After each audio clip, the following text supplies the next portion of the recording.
Praise the lord. పిల్లరా, ఈ యొక్క ఉదయకాల సమయంలో దీని వాక్యాన్ని చదువుకుందాం. 2వ దినవృత్తాంత గ్రంథము 5వ అధ్యాయం 13వ వచనం.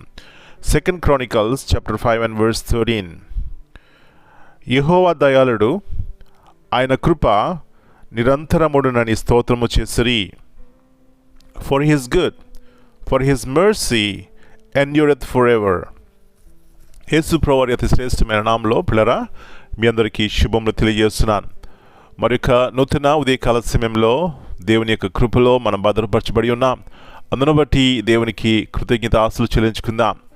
మంచిది పిల్లరా, మరి ఉదయకాలంన లేచి దేవుని స్తుతించి ఆరాధించి ఆయన మహిమపరిచినట్లయితే ఆ సంతోషము ఆనందము పిల్లరా మనల్ని నడిపిస్తుంది. దేవుని యొక్క కృప మనతో నిత్యం ఉంటుంది. కాబట్టి ఉదయకాల సమయాన్ని శ్రేష్టమైనటువంటి మొట్టమొదటి సమయం పిల్లరా దేవునికి ఇచ్చినట్లయితే ఆ దినమంతా కూడా ఎంతో మాధుర్యముగా మనకుంటుందనే సత్యాన్ని జ్ఞాపకం చేస్తున్నాను. మంచిది.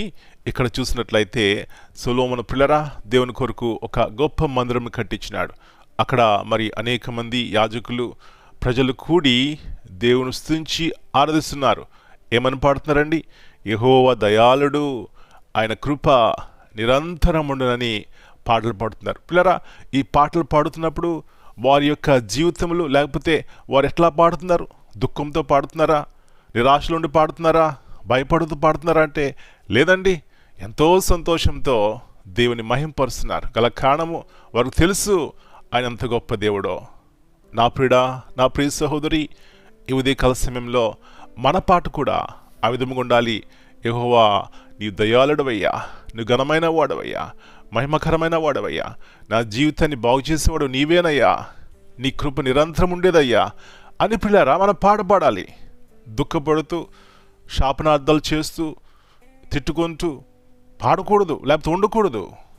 ఎప్పుడు కూడా దేని వైపు చూసి అన్ని సమయాల్లో సంతోషంతో సమాధానంతో ఉందాం. అలాంటి కృప ఉదయకాల సమయంలో మనందరికీ దేవుడు దయచేయనుగాక.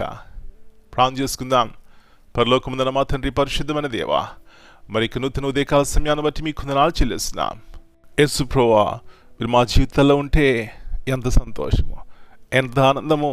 గల కారణం వాక్యం సెలవిస్తున్న రీతిగా మా యొక్క దుఃఖము నుంచి, మా యొక్క పాపం నుంచి, శాపగ్రస్తమైన జీవితం నుంచి మాకు విమోచన క్రయధనముగా ప్రభువా మీరు చేసిన కార్యము ద్వారా మాకు ఇచ్చినటువంటి నిత్య సంతోషాన్ని బట్టి, శాశ్వతమైన ప్రేమను పొందుకోవడానికి కృప చూపెడుతున్న విధానం బట్టి మీకు వందనాలు చెల్లిస్తూ ఉదయకాల సమయంలో మా పిల్లలు మీరు దర్శించండి. ప్రతి కుటుంబంలో కూడా ఆయన దయాళుడు, ఆయన కృప నిరంతరం ఉండుననే ఆ పాటలు ప్రభువా వినిపించాలి. దుఃఖము, భయము, నిరాశ, నిస్పృహలు అవి కాదు ప్రభువా. మా కుటుంబాల్లో మీ ప్రేమ, సంతోషం, సమాధానము నిత్యము ఏలుబడి చేయాలి. అలాంటి కృపను దయచేయమని ప్రతి ఒక్క చీకటిని, ప్రతి ఒక్క అంధకార సంబంధమైనటువంటి శక్తులను యేసు నామములో బంధిస్తున్నాం. మీ సహాయము మా కుటుంబాల్లో దయచేయమని, ప్రతి ఒక్క రోగమును, ప్రతి ఒక్క వ్యాధిని కూడా యేసు నామములో ప్రభువా విడుదల కలుగునుగాక సహాయం చేయమని, మా పిల్లల యొక్క కుటుంబాల చుట్టూ మీ భద్రత కాపుదల దయచేయమని యేసు ప్రభువారి అతి శ్రేష్టమైన ఘనమైన నామమును బట్టి ప్రార్థన చేస్తున్నాను తండ్రి. Amen. God bless you all. Dear brothers and sisters, greetings in the precious name of our Lord and Savior Jesus Christ. This morning we have read, He is good, His love endures forever. This verse is a powerful declaration found throughout the scripture in 2 Chronicles 5:13. He is good.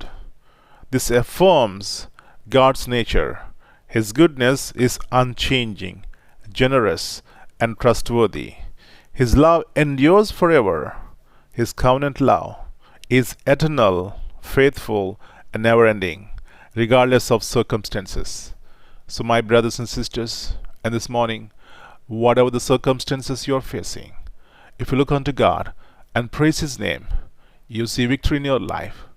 May God help us in this morning. In Jesus' name I pray. Amen.